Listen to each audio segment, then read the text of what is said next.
Let's take a look at a couple of examples where we have to use the factor theorem to solve a problem.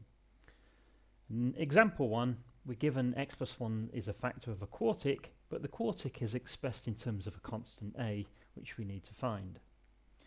So we're going to start off by defining our function f of x.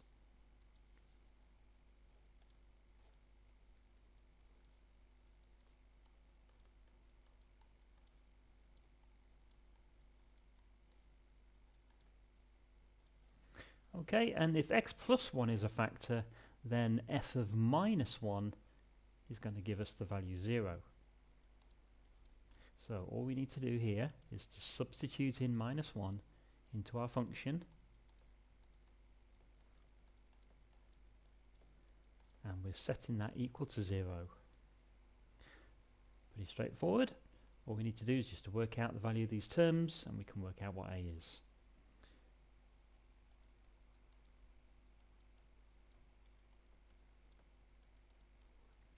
Okay, and that leads to a is equal to minus 1. Okay, always define your function because that will give you a way of substituting in the value quite nicely, and then we can get the value a there. In example 2, we need to use the factor theorem twice. Here we're given two factors of a cubic, but in this case our cubic is defined in terms of two constants, p and q, which we need to find. So again, start off by defining our function.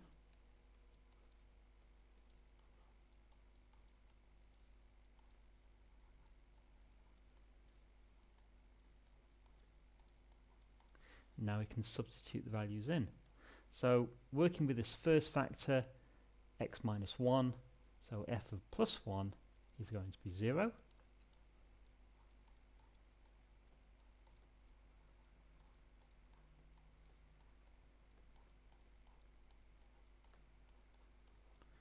And we can just simplify this as much as we can.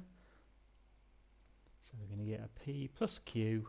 That's going to give me minus 10, but I'm just going to move that term onto the right hand side to make it a plus 10. Let's call that equation 1. Right, let's do the same thing for the other factor. So this time we're going to substitute in minus 1.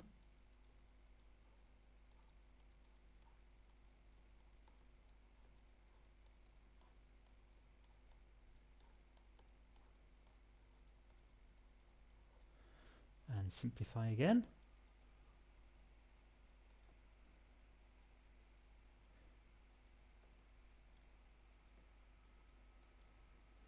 Okay, the plus 3 minus 7 gives you a minus 4 on the left, which is a plus 4 on the right hand side of the equation. Let's call that equation 2. So, two equations, two unknowns, p and q, so we should be able to solve them simultaneously. And in this case we're just going to use the cancellation method, just going to add these two equations together, and that will eliminate p.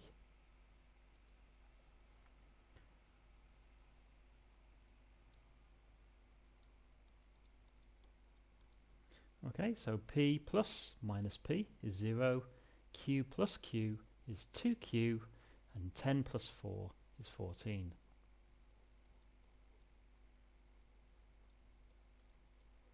So that leads to a value of 7 for q, and all we need to do now is to substitute that value back into either one of the two equations to work out the value of p. Let's put it into equation 1.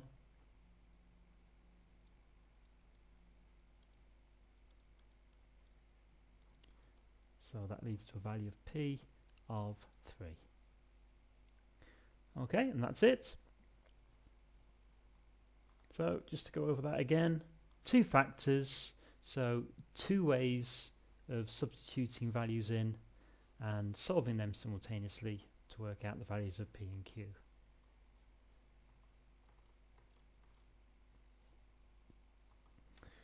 Okay, have a go at exercise 7c.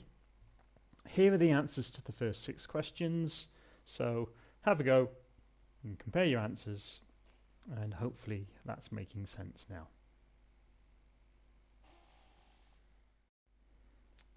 So all the examples that we've looked at so far have had a zero remainder, but that may not always be the case. Here we have a numerical example where we're dividing 13 by 5, and you can see we have a whole part which is 2 and a remainder of 3. So we can write our improper fraction 13 over 5 as a mixed number 2 and 3/5. Now the quotient, that's the bit that you get on top of the bus stop method when you're doing the algebraic division. The divisor, that's what you're actually dividing by. That's on the left hand side of the bus stop. And the remainder, well, that's just the bit that you get at the bottom. Okay? Same thing applies with algebra. And we can actually write our whole number part as a mix of the quotient, the divisor, and the remainder. So numerically, 13 is the same as 2 times 5 plus 3. Okay? Right, so the same thing actually applies with polynomials. You may not always get a factor. You may be asked to do long division and work out what the remainder is. So let's just do an example, and then I'm going to show you another theorem that will allow you to work out the remainder without doing the bus stop method, without doing the long division. Okay, so in example 1, we have a cubic, and we're going to divide by x minus 4. So let's just use the bus stop method.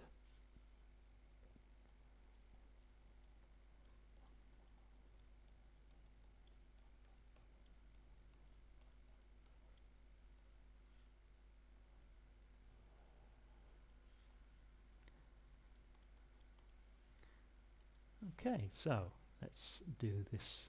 X is into 2x squared, 2x cubed is 2x squared, 2x squared times x, 2x cubed, 2x squared times minus 4 is minus 8x squared. Subtract, and we're going to get a plus 3x squared. Bring down the next term. Start again. X is into 3x squared is 3x. 3x times x is 3x squared. 3x times minus 4, minus 12x. And subtract. That gives us a minus 4x. Now we can bring down our last term.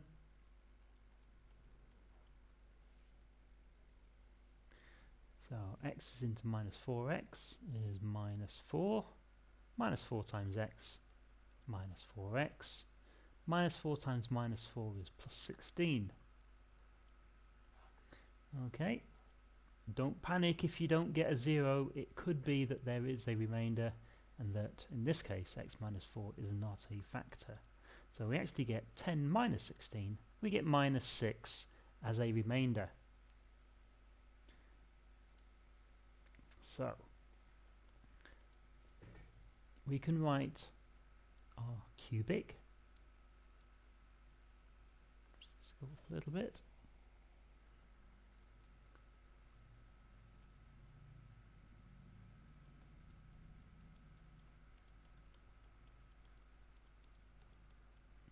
Divided by our linear expression. In this case it's not a factor. We've just proven that. So that is actually the same thing as, it's going to be the quotient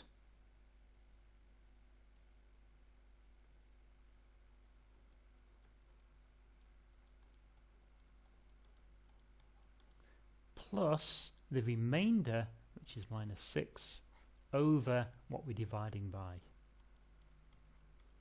Okay, so that's kind of like your whole number part, and then your remainder over your divisor. And of course we don't need our plus there, we could just leave that as minus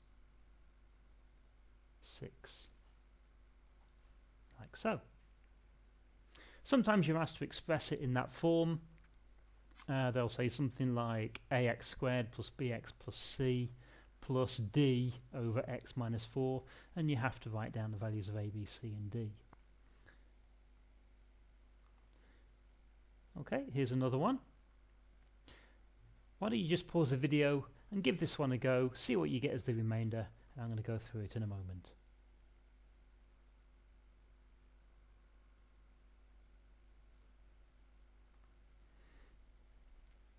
Okay. Alright, we don't have an x squared term there, so we need to put in a 0. Hope you guys didn't forget to do that.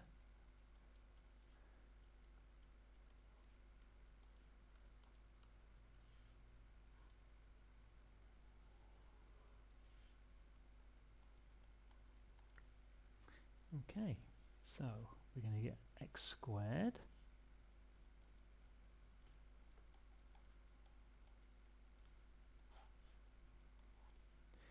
We're going to get 0, we're going to get a plus 4x squared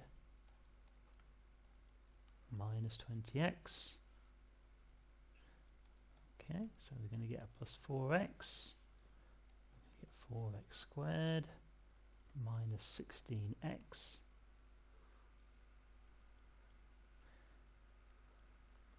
Leads to a minus 4x and then a plus 13. Sorry, plus 3. Okay, last bit. X is into minus 4x is minus 4.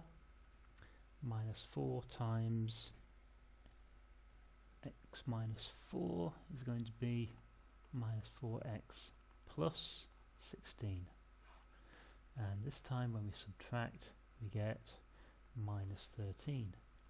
So we have a remainder of minus 13 and a quotient of x squared plus 4x minus 4. Okay, and same thing here. Why don't you have a go at this whole question, write it in that mixed number form, and I'll go through it in a moment.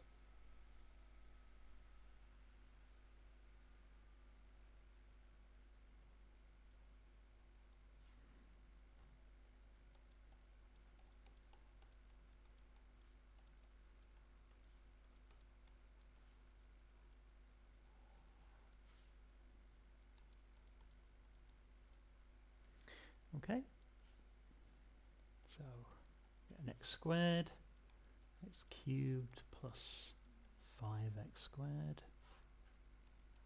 subtract,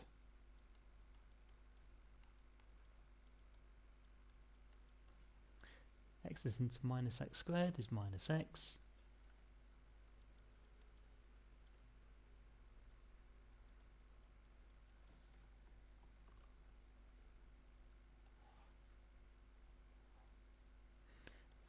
minus 3 minus minus 5 gives us a plus 2.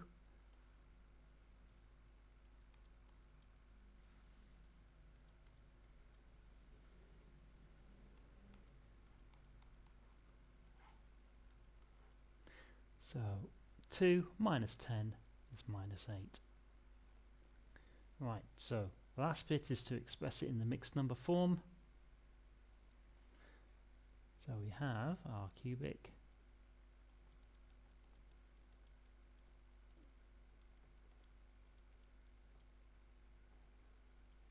over our divisor, x plus 5 is equal to our quotient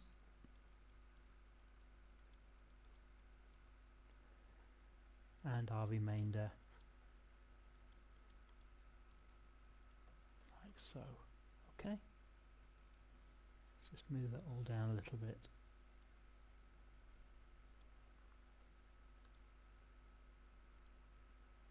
So there we go. We have the quotient and the remainder over our divisor.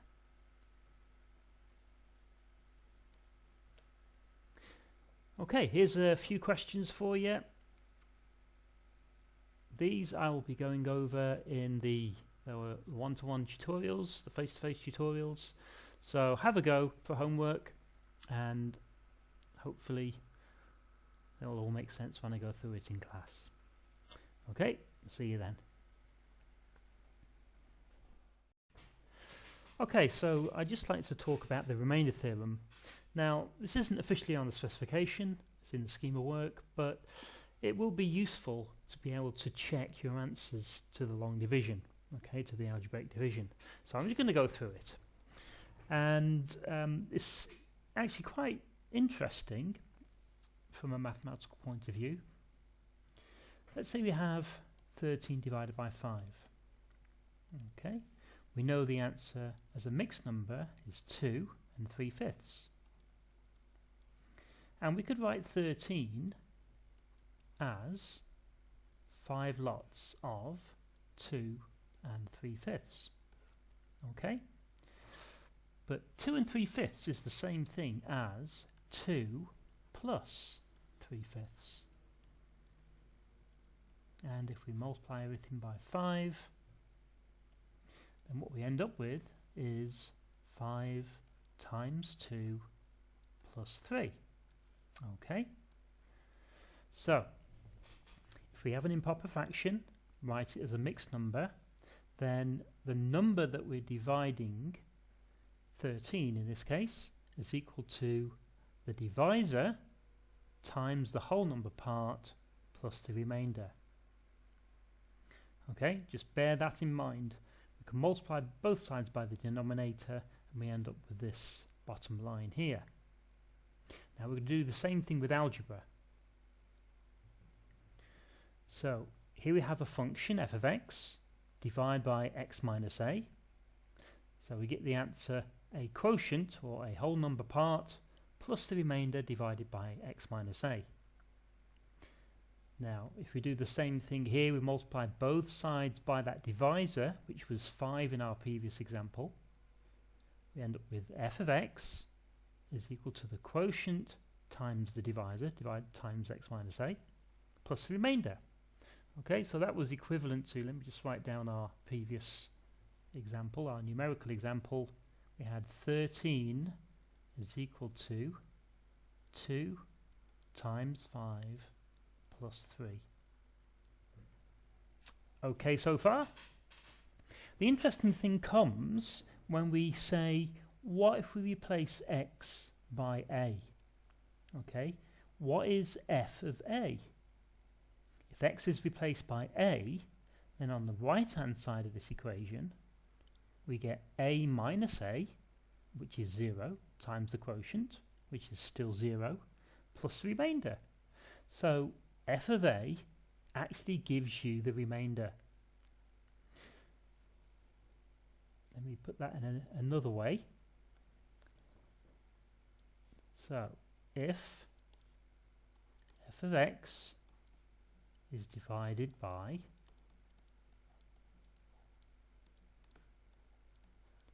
x minus a, the remainder is just the value f of a. Okay, so that gives us a really easy way of working out what the remainder is when we do the algebraic division, so you can use it to check that you've done your algebraic division correctly. And all we would need to do is to work out the value of f of a. Let's have a look at an example. Here we just want to work out the remainder when we have a cubic divided by x minus 4. So you don't need to do the algebraic division, it hasn't asked you to factorize the cubic. Okay, so all you need to do is to work out the value of f of a. And in our case, in this example, a is the value 4. So we better start off by just defining our function.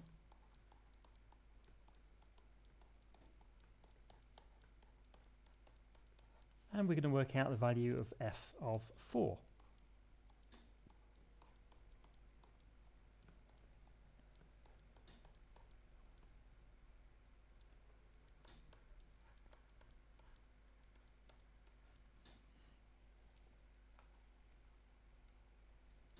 So we end up with 4 cubed is 64 times 2 is 128 minus 16 times 5, which is 80, minus 64 plus 10, and I believe that gives you the value minus 6. So if we were to do the algebraic division, then that bottom line would be the value minus 6. Okay, have a go at these 5 questions. So just working out the remainder when we divide by those linear expressions, and I'll go through these questions in class. And then finally, just have a go at exercise 7b, questions 8 to 10. And again, if there's any problems, I'll go through them in class as well.